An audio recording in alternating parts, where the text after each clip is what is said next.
అందరికీ ప్రభు యేసుక్రీస్తు నామములో శుభాభివందనాలు తెలియజేస్తూ ఉన్నా. మన ప్రయాణం ఎక్కడి వరకు వచ్చింది అమ్మా?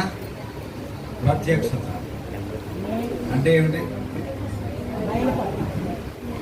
ప్రత్యక్షత అని కాదు, బయలుపాటు. దాన్ని చాలా చక్కగా వచ్చింది వాక్యం. గుంపులు ఉన్నాయంట సంఘాల్లో. ఒక్కో గుంపు మరి మేము పరిశుద్ధులు అని చెప్పి మిగతా వారిని ఎవరిని కూడా దగ్గర రానివ్వట్లా. కనుక వాళ్ళ పేర్లు వాళ్ళే పెట్టేసుకుంటున్నారు. నేను ప్రవక్తని, నేను బోధకుడిని, నేను సువార్థకుడిని, నేను అపోస్తులుడిని అని వారికి వారే ఏం చెప్పుకుంటున్నారు? పేర్లు పెట్టేసుకుని. ఒకప్పుడు డినామినేషన్లని పరిశుద్ధ దొర్లువారు అనేవారు, కానీ ఇప్పుడు అసలైన దొర్లువారు ఎవరంటే ఎవరు? ఆ దొర్లే రాయిలు బండరాయిలు ఎక్కడికి వచ్చాయి? వర్తమాన సంఘాల్లో ఉన్నాయి. రాత్రి మనం బాగా చూసాం. ఎలా చూసామంటే, ఒక పుష్పాన్ని మనం చూసినప్పుడు అది ఒక రోజంతా మరి అది చక్కగా దాని పరిమళాన్ని గుబాళింప చేసి దాన్ని చూసిన వారి ప్రతి వారిని ఆ పుష్పం ఆకర్షిస్తూ ఉంది. హల్లెలూయా. దాని వైభవము లేకపోతే దాని యొక్క పరిమళము ఎంతసేపు ఉంటుందంటే ఒక రోజు మాత్రమే. తర్వాత మెల్లగా తలవాల్చేసి ఒడిలిపోయి తర్వాత ఏమవుతుంది? ఆ రేకులన్నీ రాలిపోతాయి. ఆ తర్వాతకి దాన్ని పట్టించుకోం. కానీ ఆ రాలిపోయిన రేకుల తర్వాత ఒక కాయ ఉంటుంది. ఇప్పుడైనా ఇంటికి వెళ్ళి చూడండి, మీ పెరట్లో గులాబీ చెట్లు ఉంటే ఆ పువ్వు రాలిపోయిన తర్వాత ఒక కాయలా ఉంటుంది. మొన్న వారం కూడా ఒక కాయ నేర్చుకున్నాం. ఏంటా కాయ? గొంగలి పురుగు. అది ముక్కి ముక్కి ముక్కి ఒక కాయలాగా మారుతుంది. ఈవేళ వచ్చే కాయ ఏంటంటే ఒక పుష్పం. అది పుష్పించి పరిమళాన్ని వెదజల్లి దాని యొక్క వైభవాన్ని అంతా కూడా వికసింప చేసిన తర్వాత అది ఏమైపోద్దంటే రాలిపోయి వాడిపోయినప్పుడు దాని పని అయిపోతుందని మనం అనుకుంటాం. కానీ దాని పని అయిపోదు. దానిలో ఉన్న విత్తనము నేలలో పడి మరి అది కుళ్ళిపోతుంది. ఇది ఏం జరుగుతుందా అని నువ్వు ఏదైనా పుల్ల పెట్టి దాన్ని తవ్వి చూసినట్లయితే అది విడిపోతుంది, మెత్తగా అయిపోతుంది. ఇక అప్పుడు మనకి ఏమనిపిస్తుంది అంటే ఇక దీనిలో సంగతి ఏమీ లేదు, ఇది కుళ్ళిపోయింది అనుకుంటాం.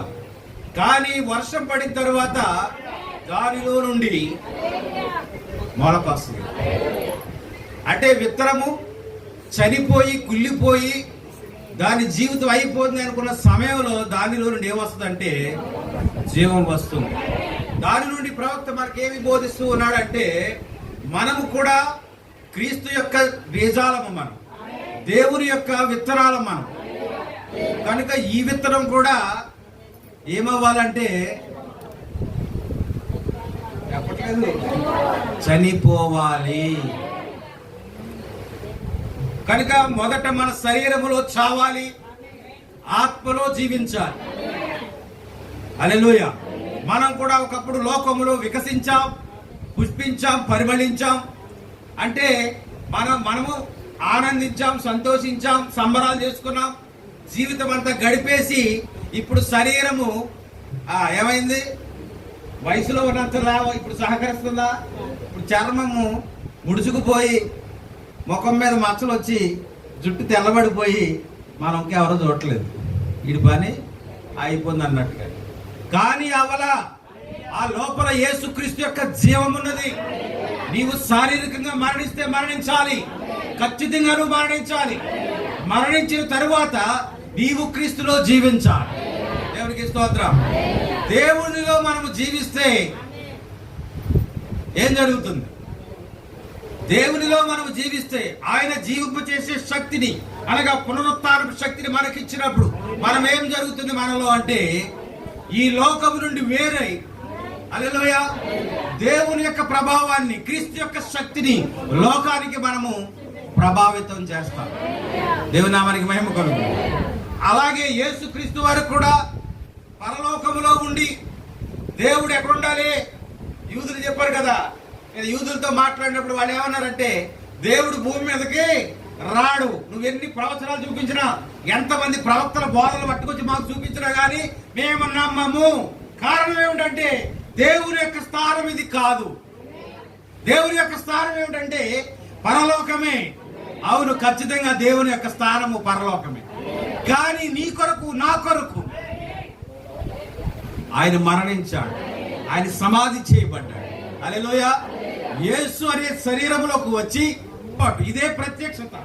దేవుడు యేసు అనే శరీరంలోకి వచ్చి ఆయన మృతి చెంది సమాధి చేయబడి సమాధి నుండి తిరిగి లేచి జీవమును పొందుకున్నాడు. ఆయన ఏ స్థానం నుండి వచ్చాడో అదే స్థానానికి వెళ్ళిపోయాడు. అందుకే అంటున్నాడు, మొదటి వాడును నేనే, కడపటి వాడును నేనే, ఇదిగో మృతుడనైతిని గాని యుగ యుగములు జీవించువాడనై ఉన్నాడు. దేవునికి స్తోత్రం. అది దేవుని యొక్క ప్రత్యక్షత అయినది. కనుక దేవుడు ఎక్కడున్నాడంటే ఆయన పరలోకములోనే ఉంటాడు. ఆయన పరలోకములో ఉండి ఈ మానవుని విడిపించడానికి, విమోచన క్రయధర్మగా ఆయన రక్తమును చిందించడానికి క్రీస్తు అనే శరీరంలోకి వచ్చాడు. ఇంకా అర్థం కాని వాడు ఎవరైనా ఉన్నారా? అది పోయిన వారు నేర్చుకున్నామా. ఇప్పుడు పరలోకములో ఆయన దేవుడుగా ఉన్నాడు, భూమి మీద ఆయన ప్రవక్తగా ఉన్నాడు. మరొక త్రిత్వం, చాలా త్రిత్వాలు చెప్తున్నాను. నీతికరణ, శుద్ధీకరణ, పరిశుద్ధాత్మ బాప్తిసం అదొక త్రిత్వం. అసలైన త్రిత్వం అందే. శరీరము, ప్రాణము, ఆత్మ ఇదొక రకమైన త్రిత్వము. ఆ ఆవరణ, పరిశుద్ధ స్థలము, అతి పరిశుద్ధ స్థలము అదొక త్రిత్వము. ఇవన్నీ దేనిని సూచిస్తున్నాయంటే మన ప్రభు అయిన యేసుక్రీస్తు యొక్క దైవత్వాన్ని చూపిస్తా ఉన్నారు. దేవునికి స్తోత్రం. ఇప్పుడు భూమి మీద ఆయన ఎలా ఉన్నాడు అంటే, యోహాను సువార్త, ఆ యోహాను సువార్తలో ఆయన ఏమంటున్నాడంటే, ఒక వ్యక్తి దగ్గరికి వెళ్ళాడు. ఆయన ఎవరి దగ్గరికి? సమరయ స్త్రీ. 4వ అధ్యాయం 7 నుంచి 26 వరకు మనం చూసినట్లయితే, సమరయ స్త్రీ ఒకటి నీళ్లు చేదు కొనడానికి అక్కడికి రాగా, యేసు నాకు దాహమునకిమ్మని ఆమెను అడిగిన చాలు. వీళ్ళ బాధ ఏంటో కాదు, కానీ దేవుని యొక్క వాక్యం, నీవు వాక్యం ఎందుకు రావాలి. మన యొక్క ప్రారంభంలో చెప్పుకున్నా, నీవు ఎంత గింజుకోగలిగితే, గింజుకోవడం అంటే లాక్కోగలిగితే అంత వాక్యాన్ని దేవుడు తన దాసులను నీకు ఇస్తాడు. కూర్చుని తెల్లబొక్క వేసుకుని లాగా బయటికి గాలిలోకి చూస్తే నీకేమిస్తాడు దేవుడు? ఏమేవాడు. అందుకనే ఆ ఆరాధన మనం ఎందుకు చేస్తామంటే, మనకు ఓపుకున్నంతసేపు మన ప్రభువుని ఎందుకు ఆరాధిస్తామంటే, అది సంఘానికి దేవుడిచ్చిన బాధ్యత. బాధ్యత అంటే ఖచ్చితంగా సంఘము చేయవలసిన పని. నీవు అలా చేసినప్పుడు నీ ముందర దేవుడు ఒక పరలోకపు వాతావరణాన్ని ఇస్తాడు. దేవుని స్తోత్రం. ఆ పరలోకపు వాతావరణంలో దైవదాసుడు నిలబడినప్పుడు అతని నోటిలో నుండి ఇదే బావి, దేవుని స్తోత్రం, ఆయన జీవ జలముల ఊటే అన్నాడు. ఆ నీటిని నీకు ఇస్తాడు. నువ్వు తోడుకోవడమే. బిందెడే తోడుకుంటావు, బకెటే తోడుకుంటావు, ఆ రిబకాలేగా 150 గ్యాలన్ల నీళ్లే తోడుకుంటావు. అది నీ ఓపిక. పనందరూ వెళ్ళిపోయావనుకో ఒక బిందుతో నువ్వు సరిపెట్టుకుంటావు. లేదు, ఆశ కలిగిన ప్రాణాన్ని ఆయన దేనితో తృప్తిపరుస్తాడంటే మేలుతో తృప్తిపరుస్తాడు. ఈ లోకంలో ఏంటి మేలు, ఏంటి మంచిది అంటే దేవుని యొక్క వాక్యమును మించిన మేలు మరొకటి లేదు. కనుక వాక్యం పట్ల శ్రద్ధ చూపాలి, వాక్యానికి మనసు ఇవ్వాలి, వాక్యానికి లోబడాలి. కనుక సంఘములు అందరూ రకరకాల పేర్లు పెట్టుకుని రకరకాల గుంపులుగా మారిపోయి వాళ్ళు ఏం చేస్తున్నారు తెలుసా? కొమ్ము ఎత్తుతున్నారంట. వాక్యం ఏం చెప్తుందంటే కొమ్ము ఎత్తకుడి, ఎత్తుగా కొమ్ము ఎత్తకుడి. దాని అర్థం ఏంటంటే, మీరు మీ యొక్క భక్తి చేత, మీకున్నటువంటి ఆ పరిశుద్ధత వలన మీరు గర్వించవద్దు, మీరు అహంకారం చూపవద్దు. మీలో ఎంత భక్తి ఉంటే అంతగా మీరు ఒదిగి ఉండాలి. దేవుని పట్ల మీరు కృతజ్ఞత కలిగి విధేయత చూపాలి తప్ప మీరు తల ఎత్తి, అవునా? ఇప్పుడు తల ఎత్తుతున్నారా లేదా? ఎత్తుతున్నారా లేదా? చెప్పండి, ఎలాగెత్తుతున్నారు? ఎత్తుగా నీ కొమ్మెత్తి నీ క్రియను చూపెట్టుకుంటున్నా. హల్లెలూయా. దీనికి ఉదాహరణ ఎవరంటే పరిసయుడే. పరిసయుడు సుంకరి. ఆయన వచ్చి దేవుని సన్నిధిలో ఏం ప్రార్థన చేస్తాడు తెలుసా? ఇదిగో నీ కొరకు నేను 2 రోజులు ఉపవాసం ఉంటున్నారు వారానికి. జీలకర్రలో కూడా అందరూ శాలరీలు ఇస్తున్నారేమో కానీ ఇది జీలకర్రలో కూడా దర్శనం ఇస్తున్నాడు. కారవాడికి కూడా మిరపకాయలు కొన్నాం అనుకో 10 గ్రాముల కారం కూడా అట్టుకొచ్చి ఎక్కడ ఇస్తున్నాం అనమాట, మందిరం ఇస్తున్నారు. అలాగే చెప్పుకుంటాడు అనమాట. అంటే ఇది కొమ్ము అర్థమైంది. ఇప్పుడు రాత్రి అర్థం కాదు, మళ్ళీ వినండి. ఇప్పుడు ఆయన ఏం చేశాడు? ఆయనకి ఇచ్చిన దశింభాగం పట్ల అహంకారం చెప్తుంది. కానీ వాక్యం ఏం చెప్తుందంటే నీకున్న క్రియను బట్టి నీవు లొంగి వంగి ఒదిగి ప్రభువుకు కృతజ్ఞతాస్తుతులు చెప్పాలంట. ఎందుకంటే ఈ క్రియ చేయడానికి నాకు నీ కృపనిచ్చావు.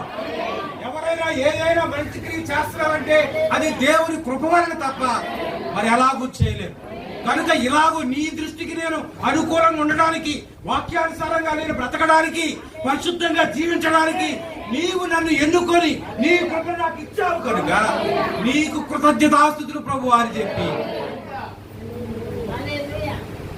విధేయులుగానే ఉండాలి తప్ప ఎవరికి కూడా నీ క్రియను నువ్వు చూపెట్టుకోవద్దని వాక్యం. అర్థమవుతుందా? మరి వాళ్ళు ఎలా మారుతారు? వాళ్ళు ఎలా సరి చేయబడతారు? వాళ్ళు ఎలా లోకాన్ని వదులుకుంటారు? మీరు లోకమునైనను లోకములో ఉన్న వాటినైనను ప్రేమించకుడి. మరలా చెప్తున్నారు అనుకోవద్దు.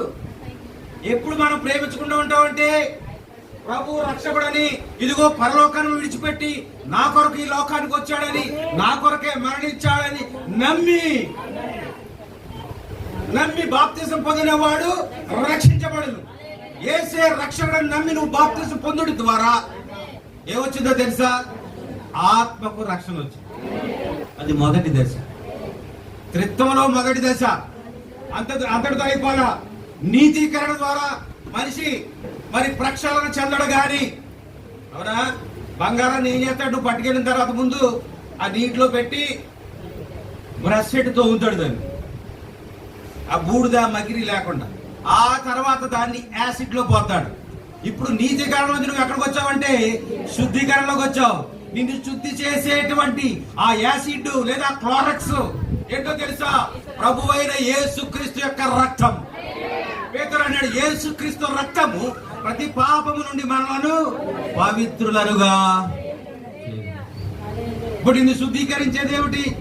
నిన్ను సినిమా మానిపించింది ఏమిటి? నిన్ను బూతులు తిట్టడం మానిపించింది ఏమిటి? ఆ అపహాస్యులు కూర్చుంటే చోటకు వెళ్లకుండా చేసింది ఏమిటి? దుష్టుల యొక్క ఆలోచన తీసుకోకుండా చేసింది ఏమిటి? వేషధారులతో సాంగత్యం చేయకుండా నిన్ను చేసింది ఏమిటి? అది శుద్ధీకరణ. అంత మాత్రాన కూడా మనం శుద్ధులు అవ్వలేదు. అర్థమవుతుందా?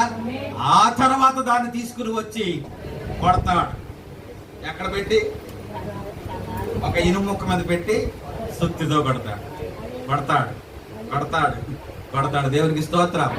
ఎప్పుడు వరకు కొడతాడు అంటే అతని ముఖము ఆ బంగారములో కనిపించేంత వరకు దాన్ని కొడుతూనే హల్లెలూయా.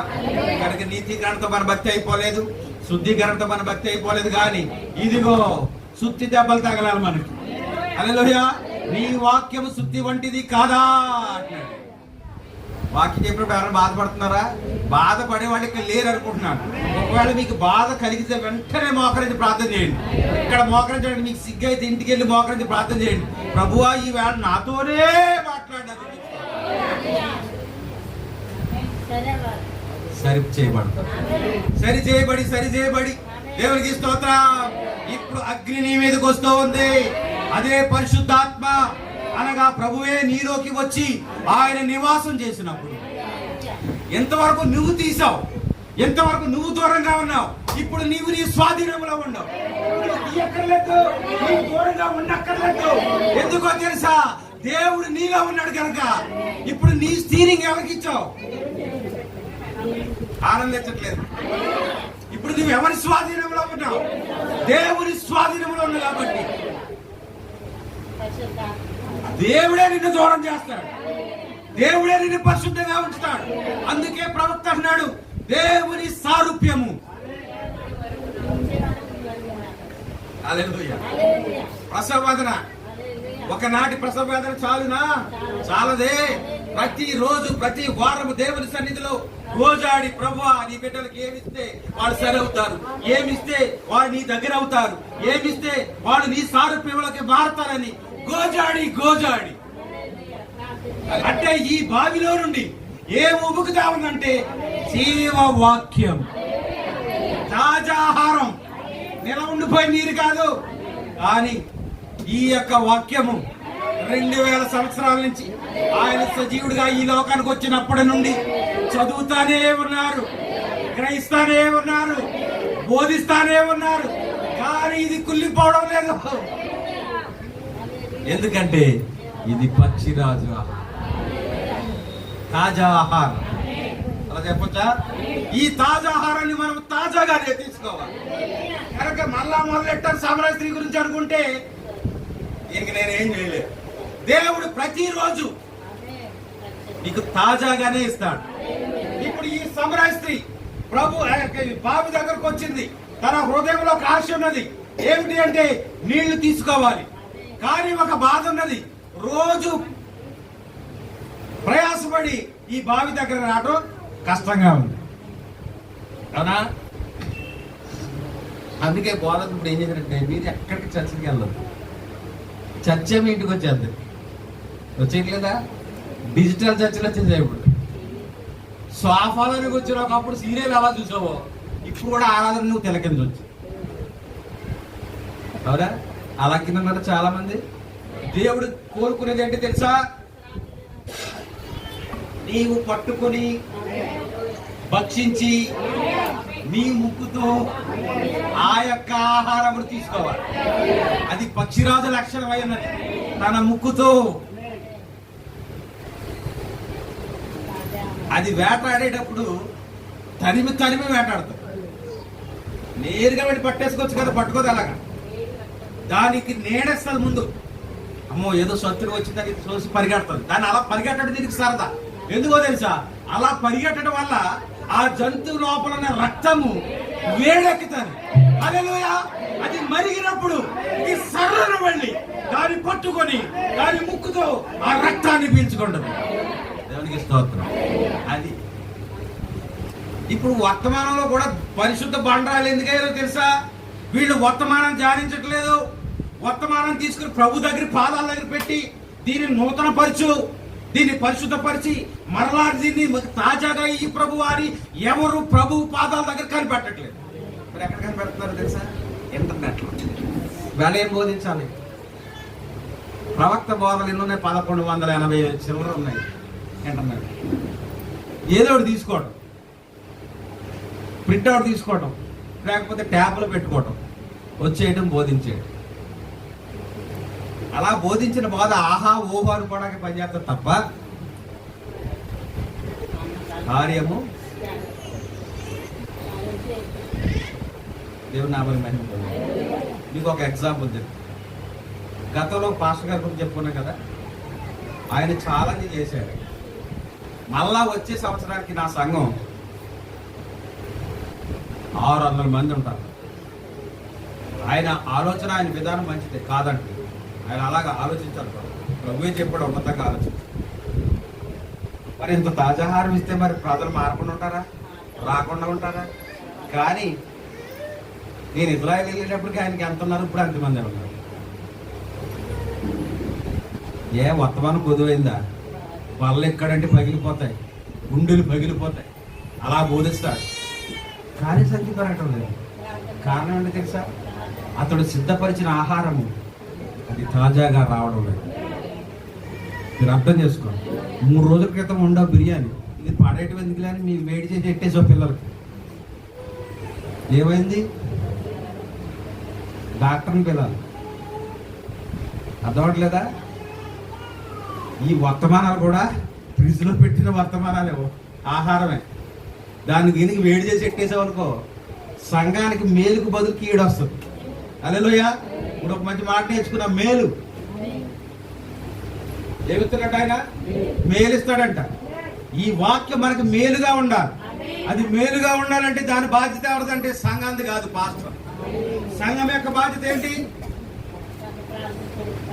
సంఘం యొక్క బాధ్యత ఏంటి? సేవకుని యొక్క బాధ్యత ఏంటి? సేవకుడు వాక్యాన్ని తాజాగా సిద్ధపరచాలి. అది ప్రభు పాదాల దగ్గర పెట్టి, ప్రభువా దీనిని సంవత్సరములు జరుగుచుండగా నీ కార్యమును నూతనపరచుమని దైవదాసుడు దాన్ని సిద్ధపరచాలి. హల్లెలూయా. మరి సంఘం ఏం చేయాలి? ఆ దైవదాసుడు తెస్తున్న వర్తమానానికి ముందుగా నీవు సిద్ధపాటు కలిగి ఆత్మీయ వాతావరణాన్ని కలుగజేయాలి. ఇలా జరిగితే అక్కడ పరలోకం ఉంటుంది. హల్లెలూయా. అప్పుడు 100,000 అవుతాయి. అర్థమవట్లేదా? యేసుప్రభు ఒక మాట అన్నారు, అదే ఈ వేళ అంశం. నా తండ్రి ఇంట అనేకమైన నివాసములు కలవు అన్నాడా? నివాసాలంటే, నివాసం అంటే ఇల్లు. దేవుని సన్నిధిలో ఏమున్నాయి? అనేకమైన నివాసాలు ఉన్నాయి. ఏంటా నివాసాలు చెప్తారా ఎవరైనా? మీరు దేవుని ఆలయమై ఉన్నారనియు, దేవుని ఆత్మ మీలో నివసించుచున్నాడనియు మీరెరుగరా? అంటే దేవుడు నివసించేటువంటి నివాస స్థానము నీవే. అంటే ఆయన ఉండే ఇల్లు నీవే. ఇప్పుడు యేసుప్రభు అనే మాట మరలా జ్ఞాపకం చేస్తున్న, నా తండ్రి ఇంట అనగా పరలోకములో అనేకమైన నివాసాలు ఉన్నాయి. అందులో ఒక నివాసము నీవే. దేవుడు ఎలోహిమై ఉండి, సర్వశక్తుడై ఉండి, యేసుక్రీస్తు అనే గుడారంలోకి వచ్చాడు. అవునా? ఆయనకు ఒక శరీర గుడారం ఉన్నది. జాగ్రత్తగా వాక్యం వినాలి, పట్టుకోవడానికి ప్రయత్నం చేయండి. ఇంకా మరి వేరే బోధ లేదు మనకి. అర్థమవుతుందా? యేసుక్రీస్తు ఎక్కడికి వచ్చాడు? శరీరంలోకి. యేసు అనే శరీరంలోకి వచ్చాడు. ఎవరు? దేవుడు.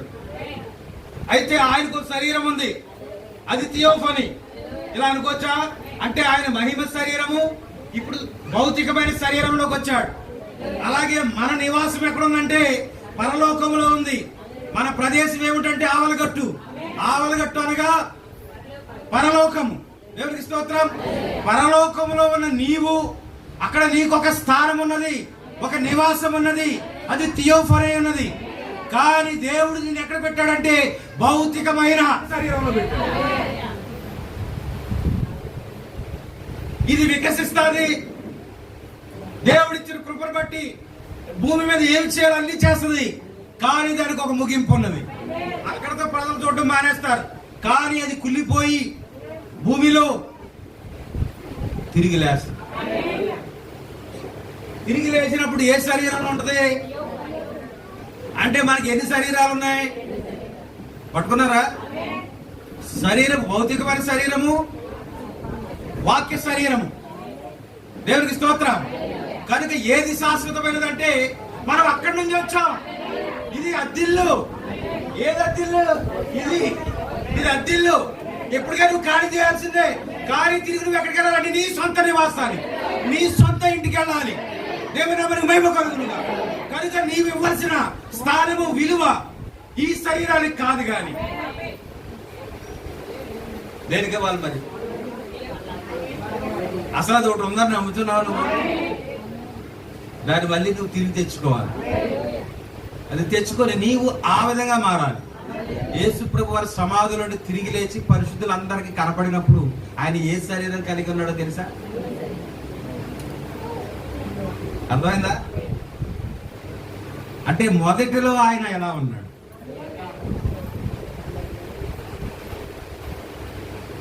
ఆ స్థానానికి వచ్చేసాడు. దేవునికి స్తోత్రం. ఇంకో మాట ఏంటంటే రూపాంతరపు కొండ మీద ఒక 3 శిష్యులకు ఆయన కనపరుచుకున్నాడు. అవునా? అంటే ఆయన మొదటి స్థితిని చూపించాడు. ఆయన దేవుడు కనుక ఏదైనా చేయగలడు. అందుకే ఆయన ఎలోహిం అన్న. అర్థం చేసుకోండి. ఆయనే ఎలోహింగా, లేకపోతే ఎల్షడాయిగా అబ్రహాము దగ్గరికి వెళ్ళాడు. ఎల్షడాయి అనగా 2 స్థానములు కలిగిన వాడు. అబ్రహాము తన రొమ్ము పాలిచ్చి పట్టుకోవాలి మీరు. అబ్రహాము యొక్క వృద్ధాప్యాన్ని తీసివేసి 20 సంవత్సరాల వయసులో ఉన్నవాడు ఎంత ఆరోగ్యంగా బలంగా ఉంటాడో అలా మార్చి చూపించాడు. కనుక యేసు ప్రభు వారు కూడా ఆ రూపాంతరపు కొండ మీద ఆయన మొదటి స్థితిని చూపించాడు. ఆశ్చర్యపోయారు, ఆనందపడిపోయారు. ఇక కిందకి వెళ్ళొద్దు, ఎందుకంటే కిందంతా ఏంటి, అంతా ఏంటి, తాపత్రయం. భూమి కొండ కింద ఏముంది, తాపత్రయం. ఇంటికాడ 10 సార్లు వెళ్తాం కిచెన్లోకి. ఎందుకు? టీ కాసుకుంటాం, తీసుకుండాలి. అంత మాట కొండ మీద కూర్చున్నాం అనుకో ఏమవుతుంది? అప్పుడు పేరు కనిపించింది అనమాట. ఎందుకు వచ్చిన జీవితం, కింద అంతా సందరడుకులకు బ్యాగ్ కట్టుకుని అడికెళ్ళాలి, ఎత్తు రోడ్డుకి వెళ్ళాలి కూర కోసం. ఆదివారం వేళ అక్కడికి వెళ్తాడు, గాంధీలు అంటే మార్కెట్కి వెళ్తాడు. శనివారం ఈ మధ్య నాకు ఒకటి నేర్పారు, శనివారం అంటే అయ్యారు అంటున్నారు. ఎందుకు? కాటన్ కోసం అంత తీసుకెళ్తున్నారు అన్నారు. అర్థమవుతుందా? ఇవన్నీ ఎక్కడ ఉంటాయి? కింద ఉంటాయి. ఏ కింద? కొండ కింద. కొండ మీద ఏముంటాయి? ఇదిగో దేవుడు తన మొదటి స్థానాన్ని వాళ్ళకి చూపించేసరికి ఇది చాలు, ఇది చాలు నాయన. ఇక మేము కిందకి వీళ్ళ అవసరమైతే నీకోటి, ఏలియాకోటి, మోషేకొకటి ఇల్లు కట్టేస్తాం. ఇక్కడే ఉందాం. సరే, దేవుడు తన ప్రణాళికలో వారిని ఉంచుకున్నాడు కాబట్టి జాగ్రత్తగా పట్టుకోవాలి. వారికి తను ప్రత్యక్షపరుచుకున్నాడు, ఆయన బయలుపరుచుకున్నాడు. అయితే ఈ విషయం ఎక్కడ ఎవరికి చెప్పదు. ఏమన్నాడు ఆయన? మనుష్య కుమారుడు తన మహిమతో హల్లెలూయా సమాధిలోని తిరిగి లేచినప్పుడు ఆ రూపాంతర కొండ మీద ఆయన ఎలా ఉన్నాడు? ఇప్పుడు ఆయన అలాగే ఉన్నాడు. ఇప్పుడు అందరికీ కనపడ్డాడు. హల్లెలూయా. ఎందుకు అందరికి కనపడ్డాడు? ఆయన కార్యం అయిపోయింది, సినిమాలో సమాప్తం అయిపోయింది అన్నాడు. వచ్చిన ప్రాణానికి ఇప్పుడు ఎవరు చెడగొట్టలేరు కనుక ఇప్పుడు తను తాను బయలుపరుచుకుంటున్నాడు. యోహాను సువార్తకు మనం వెళ్ళినట్లయితే తండ్రిని మాకు చూపించి మాకు అంతే చాలు. ఏమడిగారు? ఇంతకాలం నువ్వు మాట్లాడితే తండ్రి తండ్రి నీ చిత్తం అంటావు, లేకపోతే తండ్రి అనుమతి లేదే నేనేమి చేయను అంటావు. ఆ తండ్రిని ఒకసారి చూపించంటే ఏమన్నాడు తెలుసా? తండ్రి యందు నేనును నా యందు తండ్రి ఉన్నామని మీరు నమ్ముటలేదా? నేను మీతో చెప్పుచున్నది మాటలు నా అంతట నేనే చెప్పుటలేదు, కానీ తండ్రి నా యందు నివసించుచు తన క్రియ చేయుచున్నాడు. చాలు. ఇంకా ముందుకు చదివినట్లయితే తండ్రి యందు నేనును నా యందు తండ్రి ఉన్నామని నమ్ముడి, లేదా ఈ క్రియని నిమిత్తమైనను నన్ను నమ్ముడి. అది కాదండి, నేను ఎక్కడికి వెళ్తాను? ఇప్పుడు తండ్రి వద్దకు వెళుచున్నాను. ఈ మాటలు చదివితే ఒళ్ళు దగ్గరెట్టుకొని చదవకపోతే ఎలా ఉంటదంటే మళ్ళీ ఎవరి దగ్గర నుంచి వచ్చి అక్కడికి వెళ్ళిపోతున్నట్టుగా ఉంటది. కాదు, అది స్థానము. ఆ స్థానాన్ని తండ్రి అన్నాం, దాన్నే ప్రభు అన్నాం, దాన్నే లార్డ్ అన్నాం, దాన్నే యెహోవా అన్నాం. ఆయన ఏ స్థితి నుండి వచ్చాడో ఆ స్థితికి వెళ్ళిపోతున్నాను. ఇప్పుడేమంటున్నాడంటే ఇన్నాడు నేను తండ్రిని వేడుకుందని అన్నాను కానీ ఇకపై అనను. పట్టుకోవాలి మీరు. ఆ మాట దొరికితే చదువు. ఇంతకాలం ఏమన్నాను? నేను తండ్రిని వేడుకుందును, ఆయన ఒక ఆదరణకర్త మీ వద్దకు పంపిస్తానని చెప్పాడు. కానీ ఇకపై అలాగా అన్నాం. ఎందుకన్నాడు అలాగా? చెప్పాలి. ఇంతకాలం ఏమన్నాడు? తండ్రి చిత్తం అన్నాడు, తండ్రిని వేడుకుంటానన్నాడు. ఎందుకంటే ఆయన కుమారుని స్థానంలో ఉన్నాడు కనుక. కానీ ఇప్పుడు మరలా ఇదిగో నేను తండ్రి వద్దకు వెళ్ళిచున్నాను అంటున్నాడు. అంటూ ఏమన్నాడంటే ఇకపై నేను తండ్రిని వేడుకుంటానని ఆయన అంటే అర్థం ఏంటంటే ఆయనే తండ్రి. ఇప్పుడు ఆ స్థానంలోకి వెళ్ళిపోతున్నాడు. వెళ్ళిపోయిన తర్వాత ఇక ఆయన ఆ మాట అనవలసిన పని లేదు. అందుకే అంటాడు మీరు నా నామమును దేనిని అడిగిన. యేసు ప్రభు వారు మళ్ళీ తన మొదటి స్థానానికి వెళ్ళాడు. ఇప్పుడు ఏమన్నాడంటే నేను ఇకపై తండ్రిని వేడుకుంటాననే మాట అన్నాం. ఎందుకంటే ఆయన ఆ సింహాసనంలో కూర్చొని ఉన్నాడు. ఇప్పుడు మనం తండ్రిని వేడుకోవాలి. అర్థమవుతుందా? ఇప్పుడు మనము తండ్రి ప్రభువా అబ్బా అని మొరపెట్టే ఆత్మను మనము కలిగి మొరపెడితే మన ప్రార్థనకు ఆయన జవాబిస్తాడు. తండ్రిని వేడుకోవాలి. తండ్రి అంటే ఎవరు? యేసుక్రీస్తు. ఆ బయలుపాటు మీకు ఉన్నంతకాలం ఇలా సాగితానే ఉంటారు. మా పూర్వీకులు చెప్పారు, మళ్ళీ యోహాను సువార్త 4వ అధ్యాయం. మా పెద్దలు చెప్పారు. ఏం చెప్పారంటే ఒక ప్రవక్త వస్తాడు. ఆ ప్రవక్త వచ్చి మాకు నువ్వు చెప్పావు చూసావా, అలాంటి సంగతులు ఆయన మాకు చెప్పు. వింటున్నారా? ఏమన్నది ఆవిడ? సమరయ స్త్రీ.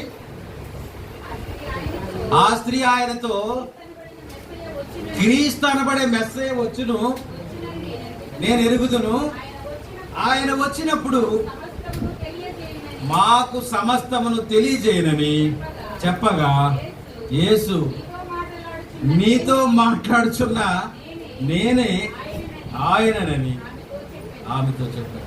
ఇప్పుడు యేసుక్రీస్తు బయలుపాటు ఇంకా అయిపోలేదు. ఆయన సమరయ స్త్రీకి తను తాను బయలుపరుచుకుంటున్నాడు. అంతవరకు ఆమె ఏమనుకుంటుందంటే మెస్సయ్య వస్తాడని వాళ్ళ పెద్దలు చెప్పారు కాబట్టి మెస్సయ్య కోసం ఎదురు చూస్తుంది.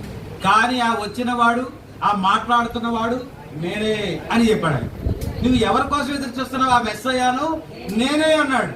హల్లెలూయా. కనుక వాక్యము మనతో మాట్లాడినప్పుడు జాగ్రత్తగా పట్టుకో. రాత్రి చెప్పారు, వాక్యం అనగా ప్రవక్త. వాక్యానికి వెనకాల ముందు ప్రవక్త ఉంటాడు. హల్లెలూయా. మేనే టెకెల్ ఉపాసీన్ అని అక్కడ రాసినప్పుడు దాని అర్థం ఎవడు చెప్తాడు? ప్రవక్త రావాలి. దేవునికి స్తోత్రం. ఆ ప్రవక్త వచ్చి వివరించాడు. దేవుడు నిన్ను త్రాసులో త్రూసినప్పుడు నీవు తక్కువయ్యావు. హల్లెలూయా. దేవుడు నీ యొక్క రాజ్యాన్ని చేతిలోకి తీసివేసి ఏం చేస్తాడు? ఎవరికిస్తాడు? అన్యులకు ఇస్తాడు. దేవుని నామానికి మహిమ కలుగు. ఈవేళ కొమ్ము ఎత్తి గర్వించి అహంకారంతో మాట్లాడే సేవకులారా, మీకు కూడా నేను ఇచ్చే దేవుని నామాన్ని బట్టి ఒక హెచ్చరిక ఏమిటంటే, మీరు ఇలా గర్వించి అహంకారపుగా మీరు మీ సంఘాల మీద నడుస్తున్నట్లయితే ఇదిగో మెనే టెకెల్. దేవుడు మిమ్మల్ని త్రాసులో చూసినాడు. దేవుడు మిమ్మల్ని నమ్మి కొంతమంది ఆత్మలు మీకు అప్పగించాడు. హల్లెలూయా. దేవుడు రాత్రి సౌలుని దర్శించాడు. సౌలుని దర్శించాడన్నాడంటే నా నామమును భరించడానికి నిన్ను ఏర్పాటు చేసుకున్న సాధనాలు నువ్వు సరెండర్ అయిపోయింది. అంతవరకు ప్రజలు హింస పెట్టి మరి చెరసాల్లో బంధించి వాళ్ళని బాధ పెట్టే సౌలు, ఆయన నినాదం వేరు, ఆయన మేనిఫెస్టో వేరు. క్రైస్తవులు అనబడిన వారిని అందరినీ కూడా హింసించి చెరసాల్లో వేయటమే ఆయన మేనిఫెస్టో. కానీ దేవుడు దర్శించి జాతక పట్టుకోవాలి. ఇప్పుడు ప్రభువా నీవు ఎవరు? ఇటు సమరయ స్త్రీ దగ్గర ఉన్న ఆ భాష ఈ భాష కొంచెం అర్థం చేసుకుందాం. మెస్సయ్య వస్తాడని మాకు తెలుసు, పట్టుకోవాలి. ఆయన వచ్చినప్పుడు హృదయ రహస్యములను బయలుపరుస్తాడని మాకు తెలుసు. అర్థం అవ్వట్లేదా? అసలు ఈ సంభాషణ ఎందుకు మొదలైందంటే ఈమె జీవిత చరిత్రను అక్కడ ఆయన డిస్ప్లే చేసి చూపించాడు అక్కడ. అవునా? అందుకు అంటుంది మెస్సయ్య వస్తేనే తప్ప సామాన్యులకి ఇది సాధ్యము కాదు. కానీ నీవు వచ్చి నేను చేసిన క్రియలన్నీ నాతో చెప్పినట్టు ఖచ్చితంగా నీవు కూడా ప్రవక్తవై ఉంటావు. అప్పుడు యేసు ప్రభు అన్నారు, నిజముగా నీతో మాట్లాడుచున్న నేనే ఆయనను. ఇప్పుడు పౌలు దగ్గరకు వచ్చాడు. ఆయన అగ్ని స్తంభముగా ఆయనతో దర్శించాడు. ప్రభువా నీవు ఎవరివి? ఈయనకి తెలిసిన ఒకే ఒక్క ప్రభువు ఎలోహీం, సర్వశక్తులైన దేవుడు. ఆయన భూమి మీదకి రాడు, ఆయన పరలోకములోనే ఉంటాడని ఒక దృఢ నిశ్చయంతో ఉన్న వ్యక్తితో ప్రభువు మాట్లాడుతాడు. ప్రభువా నీవెవరివి? చూడడానికి నువ్వేమో దేవుని లక్షణాలు కనబడుతున్నాయి. ఎలా గుర్తించాడు ఆయన దేవుడని? సౌలా. ఈ కాల్ హిస్ నేమ్. ఈ సౌలు యొక్క పేరు ఆయన పిలుస్తా ఉన్నాడు. ఆయన ఎవరో ఈయనకు తెలియదు కానీ ఈయన ఆయన ఎరుగును, ఈయన చేస్తున్న క్రియలని ఎరుగును. అందుకే అన్నాడు, సౌలా నీవు ఎందుకు నన్ను హింసిస్తున్నావు? మారుమాట పలికాడా? నేనెప్పుడు హింసించాను, నేనెవరిని హింసించాను అన్నాడా? ఎవరు ప్రభువా నీవు? నేను చేస్తున్న ప్రతి కార్యాన్ని నువ్వు చూస్తున్నావే, ఎవరో నువ్వు? దేవునికి స్తోత్ర. నీవు హింసించుచున్న యేసు.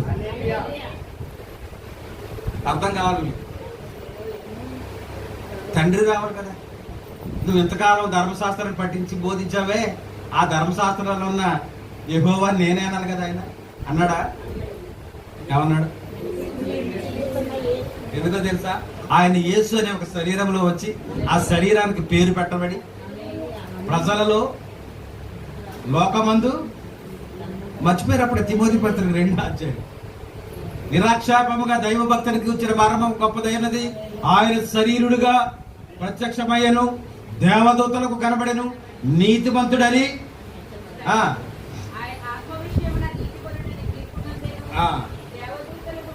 కనబడెను. అది ఇప్పుడు రక్షకుడని జనములలో ప్రకటింపబడెను. ఇదిగో దేవుడు యేసుక్రీస్తు వారు రక్షకుడని జనములలో ప్రకటింపబడెను. అందరూ ఆయన ముఖాన్ని చూశారు, ఆయనను గుర్తించారు. ఆయన యొక్క సారూప్యాన్ని, ఆయన ముఖ కవళికలను వాళ్ళ మనసులలో ప్రింట్ చేసుకున్నారు. దేవునికి స్తోత్రం. కనుక ఆ రూపమే ఇప్పుడు పౌలుకు కనబడింది. శిష్యులందరూ ఏమంటున్నారు? స్టెఫెన్ ఏమంటున్నాడు?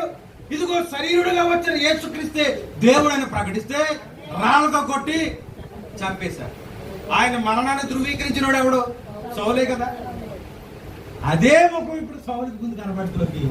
ఏం చేయాలో అర్థం కాలేదు. ఇప్పుడు ఈయన కూడా రాళ్ళతో కొడతాడా? గుర్రం నుంచి కింద పడ్డాడు, కళ్ళు మసకలు మారిపోయాయి, కళ్ళు కనపట్లేదు. మోకరించి అడుగుతాడు, ప్రభువా నేనేం చేయాలి? జాగ్రత్త సహోదరి సహోదరుడు. ఒంటి నిండా ఆరోగ్యం ఉండి ఇంటి నిండా డబ్బులుంటే నిన్ను ఎవడు అట్టుకోలేడు.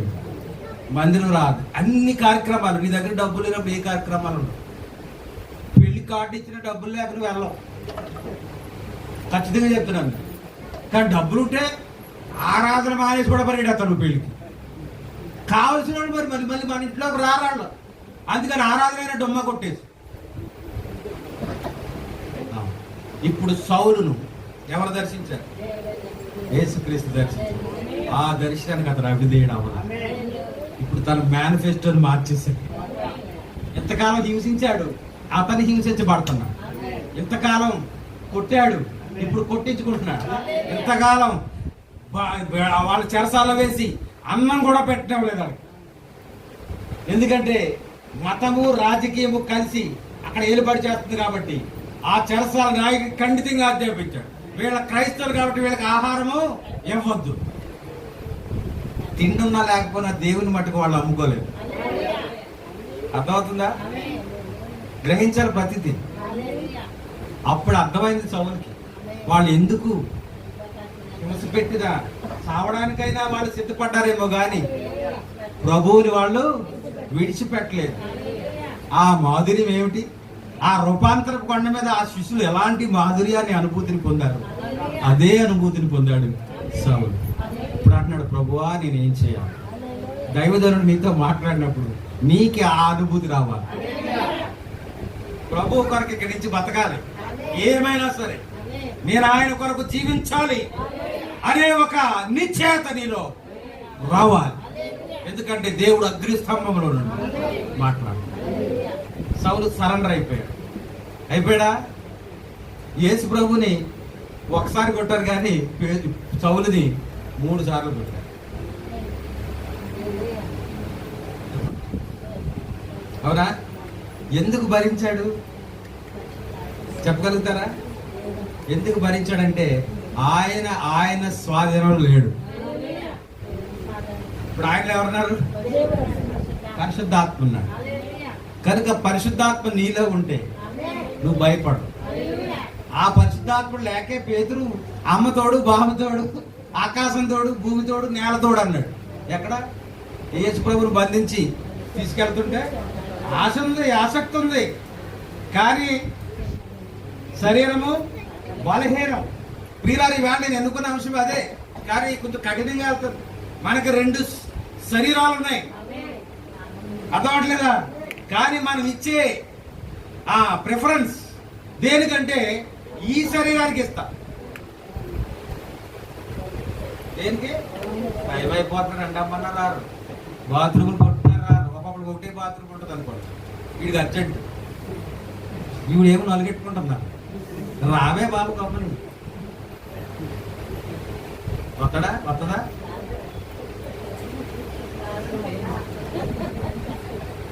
దేనికి నలిగెడతావు నువ్వు? దేనికి రంగులు పోస్తున్నావు నువ్వు? చెప్పండి. కానీ ఆ పువ్వుకి ఒక రోజే వైభవం ఉన్నట్టుగా దీనికి కూడా కొంత కాలాన్ని దేవుడు నిర్ణయించాడు. కానీ లోపల ఒకటి ఉంది, పట్టుకున్నారా? దాన్ని మెరుగు పెట్టాలి, అవసరమైతే దానికి రంగు వేయాలి, దానికి ఆహారం పెట్టాలి, దాన్ని పుష్టిగా తయారు చేయాలి. దేవునికి స్తోత్రం. ఎందుకంటే ఆయన వచ్చేటప్పుడు నీవు కుళ్ళిపోయినా నీ ఎముకల మరలా శరీరము ధరించి మధ్యాకాశంలోకి వెళ్ళిపోతాడు. హల్లెలూయా. మహిమ శరీరము, అదే వాక్య శరీరము, అదే థియోఫనీ. ఇప్పుడు శిష్యులు ప్రార్థన చేస్తారు, యేసు ప్రభు వెళ్ళిపోరు కదా, గదిలో కూర్చొని ప్రార్థన చేస్తున్నారు. ప్రభు ఉండగా అయితే ధైర్యం ఉంది కొంత. ఇప్పుడు ప్రభు లేడు, ఇంకో సౌలు తయారయ్యాడు. ఎప్పుడు ఇక్కడ ఉన్నాడని తెలిస్తే వచ్చి తీసిపోతారు కనుక భయంగా గడుపుతున్నారు. అవునా? సడన్ గా ప్రభు ప్రత్యక్షమయ్యాడు. అక్కడ తలుపేసి ఉందే, కింద గేట్ కూడా వేసేసారే. ఆయన ఎలా వచ్చాడు ఆయన? అదే థియోఫనీ. నీ తోడుకోవడం ఈ పక్కింటి ఆవిడ ఏం చెప్పుకుంటుంది వినాలని నీకు ఒక పెద్ద ఆశ, ఇంతియాజం అంటుంది, ఒక ఆతృత. నీకు నిజంగా ఆ థియోఫనీ ఉంటే అంత బాగున్నావు కదా. వాళ్ళ కనపడవగానే అక్కడ ఎదుగుచ్చి నేను ఎత్తమని. ఎంత కక్ష ఉందా నా మీద మీ ఇద్దరికీ? ఇప్పుడు చెప్పండి, అవసరమా కాదా? అర్థమైందా? ఇప్పుడు యేసు ప్రభువు ఏ శరీరంలో ఉన్నాడు కనుక నువ్వు ఎక్కడ ఏమి మాట్లాడినా ఆయన వింటాడు అనుకుంటున్నావా? ఆయన అక్కడ ఉంటాడని నమ్ముతున్నావా? ఆయనే అన్నాడు, ఎక్కడ 2-3 నా నామంలో కూడుకుంటారు. ఇప్పుడు ఆయన ఇక్కడ ఉన్నాడా? ఎలా ఉన్నాడు? ఆయన ఎలా ఉన్నాడో చెప్తాను తెలుసా? ఎవరు వాక్యం వింటే ఆయన పక్కన కూర్చుంటాడు. వింటున్నాడా లేదా? అర్థమవట్లేదా? కనుక దేవుని యొక్క వాక్యము 2 అంచుల ఎటువంటి ఖడ్గము కంటే కూడా సజీవమై బలము గలదై అది మూలుగులలోకి దూరినంతగా. దేవునికి స్తోత్రం. కనుక వాక్యం మనం మార్చాలి.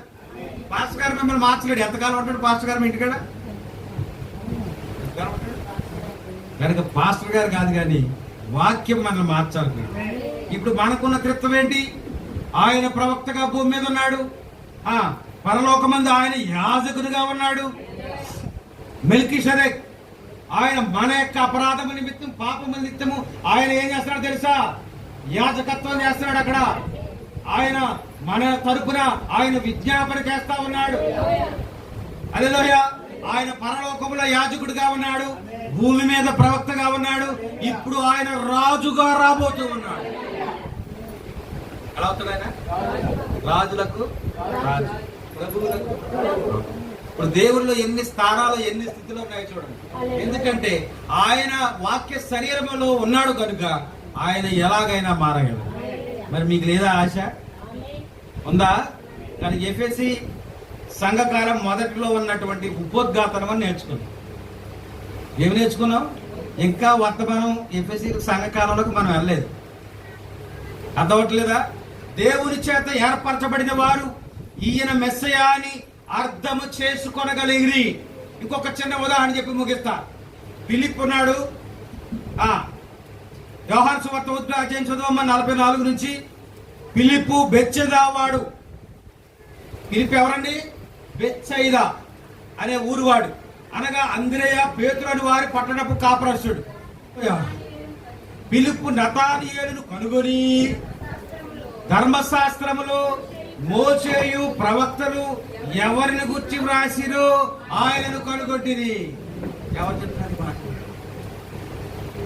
ఫిలిప్ చెప్తున్నాడు. ఫిలిప్ ఎవరో తెలుసా? నపుంసకుడు బాప్తిజం ఇచ్చాడు కదా పాస్టర్ గారు. అపోస్తలుల కార్యాల్లో నపుంసకుడు రథం మీద వస్తుంటే నువ్వు చదువుతున్నది నీకు అర్థమవుతుంది. యెషయాగ్రంథం చదువుతున్నాడు ఆయన. ఆ రథానికి అడ్డుగా వెళ్ళి, అయ్యా నువ్వు చదువుతున్నది నీకు అర్థం అవుతుందా అంటే, మీకు రాత్రి చెప్పాను వాక్యం ఉందంటే అక్కడ ఖచ్చితంగా ఎవరు ఉండాలి? ప్రవక్త చెప్పకపోతే ఎలాగ అర్థం అవుతుంది? కనుక నువ్వు వచ్చి రథం పక్కన కూర్చుని నాకు ఏమన్నా బోధించవయ్యా అంటే, ఈయన రథం మీద కూర్చుని ప్రయాణము సాగుతుంది, ఇంకా బాధ అయిపోతుంది. దేవునికి స్తోత్రం. కనుక మీరు యూట్యూబ్ ఆన్ చేసి వర్తమానం వినండి. చికెన్ బిర్యానీ ఎలా తయారు చేయడం అని కాదు, గోడగడెట్టు వర్తమానం వింటూ కూర వండితే కూర చక్కగా తయారవుతుంది. నీకు వర్తమానం కూడా అయిపోతుంది. సమయం అలా సద్వినియోగం చేసుకోవాలి. ప్రత్యేకించి వర్తమానం అంటే సమయం ఎక్కడ దొరుకుతుంది? ఏసనా నువ్వు లారీ నడుపుతానే మాట్లాడుకోవచ్చు కదా, ఉందా అవకాశం? అక్కడ వర్తమానం వెంటనే నడపచ్చు. దేవునికి స్తోత్రం. హల్లెలూయా. ఇప్పుడు ఫిలిప్పు నతానీయులు కనుగొన్నాడు. మళ్ళీ ఫిలిప్పు పరిచర్య చాలా మంచి పరిచర్య. ఆయన ప్రసంగికుడు, వర్తమానికుడు. దేవునికి స్తోత్రం. ఆయన నతానీయులు కనుగొని, ధర్మశాస్త్రంలో ఉన్నారు ఎవరున్నారు? మోషే, ఆ ప్రవక్తలు ఎవరిని కూర్చు రాశారు? చూసారా, బయలుపాటు అంటే ఇలా ఉంటుంది. నేను ఒక యోదయ, ఆయన ఏమంటారంటే యాజకుడు, ఆయన అడిగాను నేను,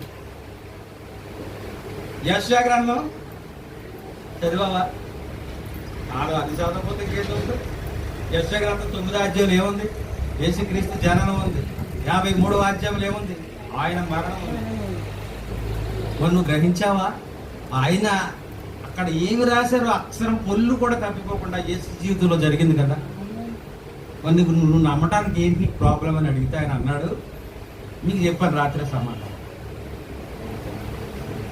నువ్వు ఎన్ని అధ్యాయాలు ఎన్ని గ్రంథాలు చూపినా దేవుడు అనేవాడు భూమి మీదకి రాడన్నాడు. ఇంకా అలాంటి ఏమి నా మారుతుంది అని మార్చగలవా?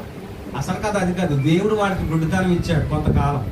అన్యులమైన మనము రక్షణ పొందేసి, అన్యుల్లో దేవుడి చేత నిర్ణయించబడిన వారు ఎంతమంది ఉన్నారో వాళ్ళ రక్షణ సంఖ్య ముగించబడిన తరువాత అప్పుడు వాళ్ళ కళ్ళు తెరుస్తాడు. అప్పుడు కానీ మళ్ళా దేవుని వాళ్ళు ఎరగలేరు. చూడండి ఇక్కడ ఎంత సింపుల్ గా నతానీయులతో చెప్తా ఉన్నాడు ఫిలిప్పు. ధర్మశాస్త్రంలో మోషే, ఏలియాలు ఎవరి గురించి రాశారు? ఆయన ఇక్కడ ఉన్నాడయ్యా. హల్లెలూయా. ధర్మశాస్త్రం చదివి ఆయన వస్తాడు అనుకున్నా కానీ ఆయన వచ్చాడయ్యా. నేను చూశానయ్యా. నీవు నాతో పాటు వస్తే నేను ఆయనను చూపిస్తానయ్యా అని చెప్పాడు. ఇప్పుడు చదువు. ఆయన యోసేపు కుమారుడైన నజరేయుడగు యేసు అని అతడితో చెప్పాను. అందుకు నతానీయేలు, చూసారా, ఎప్పుడైతే ఆ యేసు పేరు చెప్పాడో గాలి పోయి చూపులాగా అయిపోయాడు.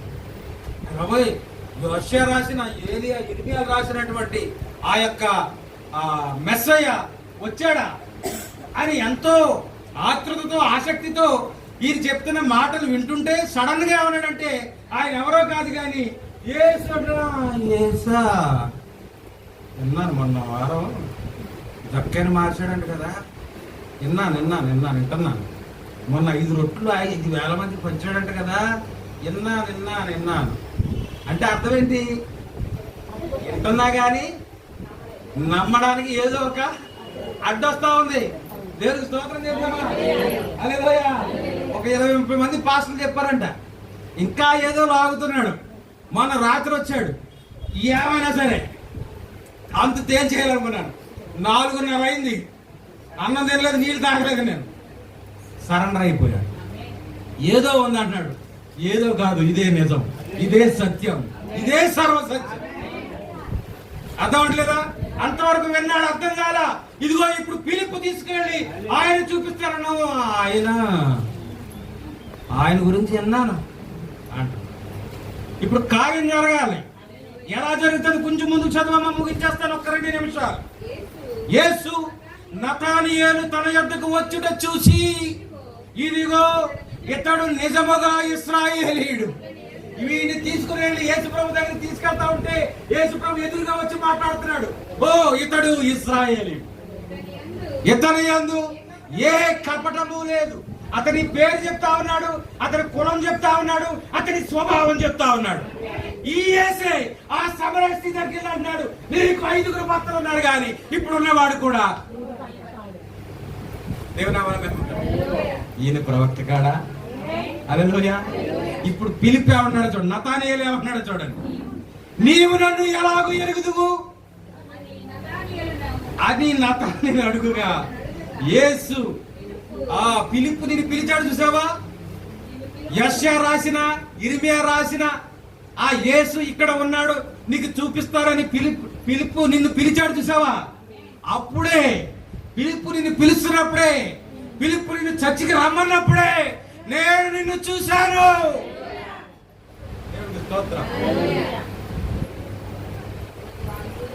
ఆ అంజూరపు చెట్టు కింద ఉన్నప్పుడే నేను నిన్ను చెప్పినందువల్ల నీవు నమ్ముచున్నావా?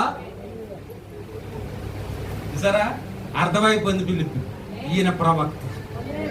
ఎవరైనా ప్రవక్తకు మాత్రమే ఇది సాధ్యమవుతుంది. నేను ఎక్కడున్నాను?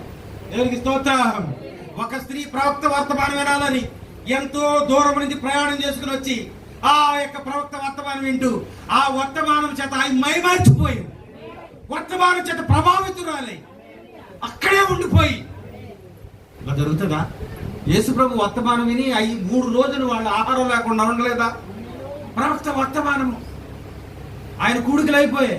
ఇంటికి వెళ్దామని చూతులకి పార్కింగ్ లో కారు లేదు, ఏమి లేదు, దొంగోడు ఎత్తిపోడు కారు. మంచికి వెళ్దామని చూస్తే ఏమొచ్చింది? ఇప్పుడు 3 రోజులు చాలా హ్యాపీగా ఉంటుంది, 3 రోజులు ఆనందంగా ఉంటుంది. కాయగూరలు మోసేస్తాం, చికెన్ మోసేస్తాం, మీటింగ్ ఇంకా అవ్వదు. ఇంటికి వెళ్దాం అనుకునేసరికి అప్పుడు ఫోన్ చేస్తారు, ఎరా 3 రోజుల నుంచి ఫోన్ ఎందుకు ఎత్తట్లేదు? ఏమైపోతుంది? ఈ ఆనందం అంతా, ఈ రక్షణ ఆనందం అంతా ఏమైపోతుంది? ఏమైపోతుంది చెప్పండి? నీరు కారిపోద్దా? కారదా? దేవునికి స్తోత్రం. కనుక ఈ స్త్రీ 3 రోజులు వాక్యంలో ఆనందించింది. ప్రవక్త ఎంతో మందిని స్వస్థపరిచి చూసి మైమర్చిపోయింది. ఇంటికి వెళ్దామని గుడ్లోకి కారు ఆ నోట ప్రవక్త దగ్గరికి వెళ్ళింది. ప్రవక్త ప్రార్థించాడు. ప్రార్థించడం లేదా? నీవు ఎర్రంతం దాటి బట్నవెలికి బైపాస్ రోడ్డు కొన్న జంక్షన్ లో చెట్టు పక్కన పెట్టేసి వెళ్ళిపోయాడు. వెళ్ళి తెచ్చుకో అన్నాడు ఆయన. హల్లెలూయా. అది ప్రవక్త. ఇప్పుడు పిలుపు అన్నాడు, నీవు ప్రవక్తవని దేవుని కుమారుడు తెలుగుతుంటే నీ గురించి చెప్పానని అంటాడు ఆయన. నీ రహస్యాలని నేను బయట పెట్టినందుగా నువ్వు నమ్ముతున్నావు. ఈవేళ మనం నమ్మాలంటే ఏం కావాలంటే రుజువు కావాలి. అవునా? ఆ తోమాకి ఏం కావాల్సి వచ్చింది? ఆయన సమాధిలోని లేచాడంటే నేను నమ్మను అంటున్నాను. ఆయనకి ఏం కావాలంట?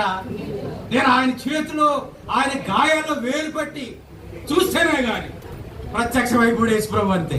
ఆయన థియోఫనీగా ఉన్నాడు, ఆయన విన్నాడు, ఆయన చూశాడు, వచ్చాడు. తోమా కడతావా? పగిలిపోయింది గుండె. ఆ తోమయ్య మన దేశానికి కట్టుకొచ్చాడు సువార్త. దేవునికి స్తోత్రం.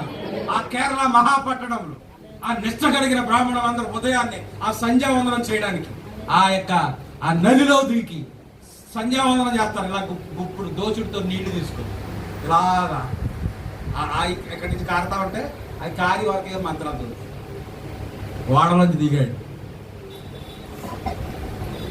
చూశాడు, యేసుని గురించిన బోధించాడు. ఓ, మేము పూజించిన దేవుడి కంటే గొప్పవాడా మీ దేవుడు? ఖచ్చితంగా. చూస్తారా? మీరు నీళ్లు తీస్తున్నారే, ఆ నీళ్లు తీసినప్పుడు ఆ గొయ్యి అలాగే ఉంటే నేను మీ దేవుడిని నమ్ముకుంటా. దేవుడు రుజువు పరుచుకుంటాడు, అక్కడ తను తాను బయలుపరుచుకుంటున్నాడు. ఎక్కడ సాధ్యం? ఇది మేము రోజు చేసే తంతే, అది జరగదు, అది తప్ప. నీళ్ళు తీసినాడు, ఆ గొయ్యి అలాగే ఉంది. ఆ నీటిలో ఉన్న ఆ యొక్క నిష్ఠ కలిగిన బ్రాహ్మణులు అందరూ అక్కడే బాప్తిసం పొందారు. అది మొదటి సంఘం తోమా గారి. హల్లెలూయా. ఆ నది అక్కడే ఉంది, చర్చి అక్కడ ఉంది. కావాలని మీరు కేరళ వెళ్ళి చూడవచ్చు. దేవునామాని మహిమలు. ఎక్కడ జరిగింది ఇది? బైబిల్ ఎక్కడ జరిగిందా? ఆ యొక్క కరిమేలి పర్వతం మీద. రండి, ఎంతకాలం మీరు 2 తలంపుల మధ్య ఊగిసలాడతారు, కొట్టుబెట్లాడతారు. ఈవేళ తేల్చేసుకుందాం, మీ దేవుడా నా దేవుడా, రండి. హల్లెలూయా. నిప్పు లేకుండా దహన బలిని దహించిన దైవజనుడు ఆయన. దేవుడు రుజువుపరుచుకున్నాడు. ఆయన నేడు కూడా అలాగే ఉన్నాడు. సంఘము అదే స్థితి కలిగి ఉండాలని దేవుడు కోరుకుంటున్నాడు. అదే నిర్జీవ స్థితి కాదు. ఎక్కడేసిన గొంగలు అక్కడే ఉంటే ప్రయోజనం లేదు. ఓ చక్కగా అమర్చుకొని ప్రవక్త తీసిన వర్తమానాలు అక్కడక్కడ కోటలు తీసుకొని సెట్ చేసుకొని ఆహా ఓహో అనుకోవడానికి పనిచేస్తున్నాయి. కాదు, ఆ శక్తిని నువ్వు సంఘంలో చూపించగలుగుతున్నావా? ఆ శక్తిని, ఆ ప్రభావాన్ని నువ్వు లోకంలో కనపరచగలుగుతున్నావా? నువ్వు కనపరచగలిగితే జనులు ప్రవాహం అనే వస్తాము. నిన్ను చూసి కాదే, దేవుని యొక్క శక్తిని చూసి అయ్యా నీవు ప్రవక్తవని ఎరుగుదును. దేవునికి స్తోత్రం. ఈవేళ నీతో నాతో మాట్లాడుతూ ఉన్నవాడు కూడా ప్రవక్తే. ఆయన ప్రవక్తగా వచ్చాడు. ఆయన ప్రవక్తగానే ఈ లోకంలో జీవించి మనుషుల హృదయ రహస్యములను ఆయన బయలుపరిచి ఆయన దేవుడిగా రుజువుపరుచుకొని ఆయన చనిపోయి సమాధిలో తిరిగి లేచి మరలా దేవుని స్థానంలోకి వెళ్ళిపోయారు. హల్లెలూయా. కనుక యెహోవాయే యేసుక్రీస్తు. అర్థమైందా? 2 ఉదాహరణలు నేర్చుకున్న. మొదటిది సమరయ స్త్రీ, రెండవది ఫిలిప్పు, నతానియేలు, మూడవది సౌలు. దేవుడు తన్ను తాను వాళ్ళకి బయలుపరుచుకున్నాడు. ఇశ్రాయేలుకి ఎలా బయలుపరుచుకున్నాడు? ఆయన చెప్తారా? ఇశ్రాయేలుకి ఆయన ఎలా బయలుపరుచుకున్నాడు? అగ్ని స్తంభం. ఆయన పగలు మేఘస్తంభంగా ఉండేవాడంట, రాత్రి అగ్ని స్తంభంగా ఉండి వాళ్ళని నడిపించాడు. హల్లెలూయా. దేవుడికి స్తోత్రం. వాళ్ళ ఐగుప్తు దేశం నుండి కానాను ప్రయాణం. దేవుడు వాళ్ళకి ఒక వాగ్దానం ఇచ్చాడు. ముగించేస్తాను ఒక 2 నిమిషాలు. దేవుడు వాళ్ళకి వాగ్దానం ఇచ్చాడు. ఆ వాగ్దానం ఏంటో కాదు కానీ కానాను. వాళ్ళకి ఇల్లు లేదు, వాళ్ళకి ఆహారం లేదు. అడుగు అడిగినందుకే ఆహారం అడుక్కున్నారు. అలాగే అనొచ్చా అడుక్కున్నారని? ఖచ్చితంగా. మాకు ఐగుప్తు దేశంలో కీరకాయలు ఉన్నాయి, దోసకాయలు ఉన్నాయి. మాట్లాడితే సనుగుడే. వీళ్ళు సనిగినప్పుడల్లా మోసే ప్రార్థన కట్టుకొచ్చి ఇచ్చేసేవాడు. వాళ్ళకి ఏం కావాలి? అవునా? ఇల్లు లేదు. ప్రియమైన దేవుని బిడ్డలారా, మనము కూడా మన యాత్ర మొదలెట్టాం. ఎక్కడి నుంచి ఎక్కడికో తెలుసా? పరలోకానికి. ఆ యాత్ర అక్కడికి, ఆ గమ్యం చేరాలని ఇదిగో మన పరిశుద్ధ యాత్ర మొదలెట్టాం. మొదటిది ఇశ్రాయేలు ఐగుప్తు నుండి బయటకు వచ్చి సముద్రాన్ని దాటి దేవుని శక్తిని ప్రభావాన్ని చూసి కూడా దేవుని సనుగుతూ శనికి దేవుడి దగ్గర తెచ్చేసుకునేవారు. హల్లెలూయా. నువ్వు శనికి తెచ్చుకోకూడదు, దేవుడు కృప చూపించి నీకు ఇవ్వాలి. అది వాళ్ళు అర్థం చేసుకోలేదు, అందుకే రాలిపోయారు. హల్లెలూయా. కానాను దేశం చేరిన తర్వాత ఏం జరిగిందో తెలుసా? ఇల్లు ఇచ్చాడు, సమృద్ధి అయిన ఆహారం ఇచ్చాడు. ఆ దేశానికి ఏం పేరంటే పాలు తేనెలు నదుల్లో ప్రవహిస్తాయంట. నిజమా? నిజమే. ఒక ద్రాక్ష గల 4 మోసుకొచ్చి చూపిస్తున్నారు యెహోషువకి. అక్కడ పండే పంటలు ఎలా ఉంటాయో. నిమ్మకాయ ఎంత ఉంటుంది చెప్పండి? నిమ్మకాయ సైజు ఎంత చూపించండి. మీ దగ్గర ఏదైనా ఉంటుంది నిమ్మకాయ సైజు ఎంత ఉంటుంది? నిమ్మకాయ దీని మీద పెద్దది. వంకాయ ఎంత ఉంటుంది తెలుసా? బొబ్బాసకాయ ఎంత ఉంటుంది? ఎంత పొడుగు. సమృద్ధి.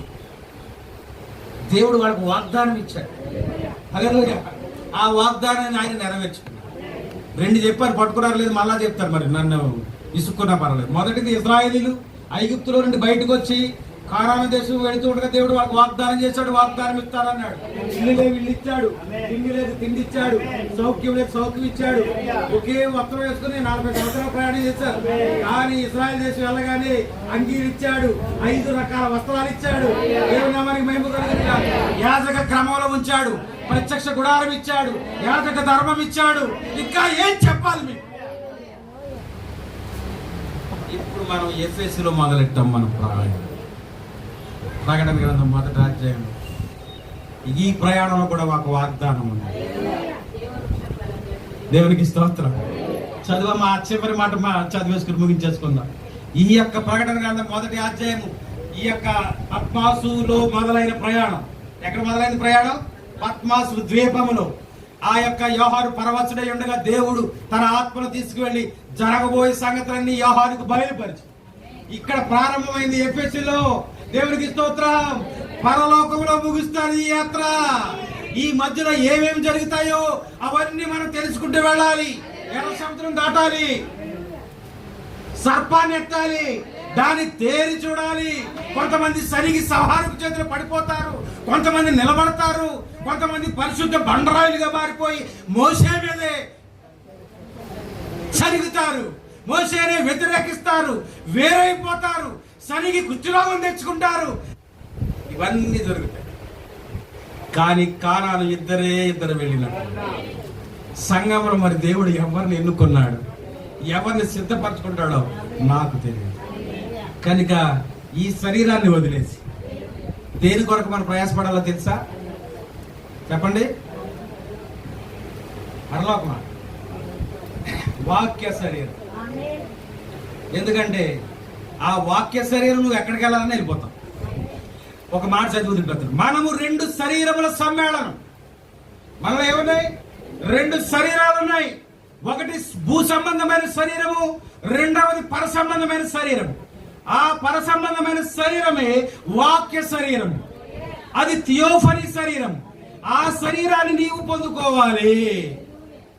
దాని కొరకు ప్రయాసం లేదు, పోరాటం లేదు. ఈ మాయదారి ఇంటర్నెట్ ఎంత బలమైందంటే నువ్వు సరదాగా ఏ సబ్బు మంచిదని కొట్టు, ఇంకా రేపటి నుంచి నీకు అన్ని సబ్బులు వచ్చేస్తాయి. ఏమొచ్చేస్తాయి? ఎన్ని రకాల సబ్బులు అన్నీ వచ్చేస్తాయి. ఇంటర్వ్యూలు కూడా డాక్టర్లు మెడలో స్టెథోస్కోప్, డాక్టర్ చెప్తే నమ్మాలి కదా. ఆయుర్వేద సబ్బు ఇది రాసుకుంటే ఎంత నల్లగా ఉన్నా సరే, ఎంత పేరుకుపోని మచ్చలైనా సరే ఎలా వచ్చేస్తాయంటే, ఇప్పుడు ఎన్నో పిల్లలు ఇంటికి వెళ్ళి వాళ్ళ అమ్మని ఆర్డర్ ఇచ్చేయమంటారు. వెంటనే అమ్మ ఆర్డర్ ఇచ్చేయి. ఎందుకు ఇవన్నీ? నీ శరీరాన్ని నీవు మెరుగుపరచుకోవడానికి. వాక్యం చెప్తుంది మధ్యాహ్నం నువ్వు ఎంత బాగు చేసినా. హల్లెలూయా. శ్రీదేవి ఒక హ్యాండ్ బ్యాగ్ వేసుకునేది, 16 లక్షలు ఖరీదు ఆ హ్యాండ్ బ్యాగ్. ఎంత? అప్పుడే మనసులో చాలా మంది నా 16 లక్షలు ఉంటే అమ్మ జీవితం నా అప్పులన్నీ తీరిపోయింది. ఫౌండేషన్తో ఆగిపోయింది నా ఇల్లు, స్లాబ్ కూడా వేసేసుకుంది అనుకుంటున్నా. ఏంటి ఒక బ్యాగ్?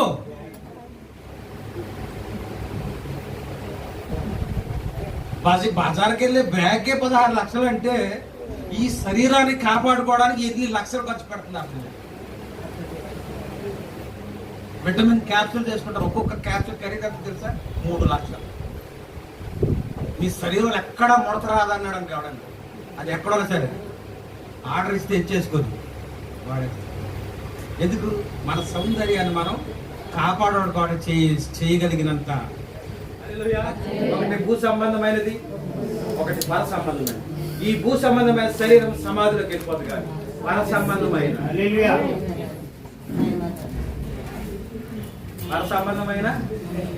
శరీరం అదేంటంటే వాక్య శరీరం. అదే థియోఫనీ. దేన్ని పోషించాలి మనం? దాన్ని పోషించడానికి ఎట్లాంటి క్యాప్సూల్స్ ఉన్నాయా? ఆన్లైన్లో రప్పిద్దాం. ఆ థియోఫనీని పోషించడానికి, రంగులు వేయడానికి, సబ్బుతో రుద్దడానికి ఏమైనా ఉన్నాయో రప్పిద్దామా? ఏమి లేవు. కానీ ఇదిగో ఇక్కడ బాగా ఉంది. ఈ నీళ్లు తాగువాడు ఎన్నటికి. ఒక్కసారి ఈ జీవజాలాన్ని నువ్వు తీసుకుంటే హల్లెలూయా నిత్యము జీవితం. ఎక్కడ? పరలోకము నా దేశము,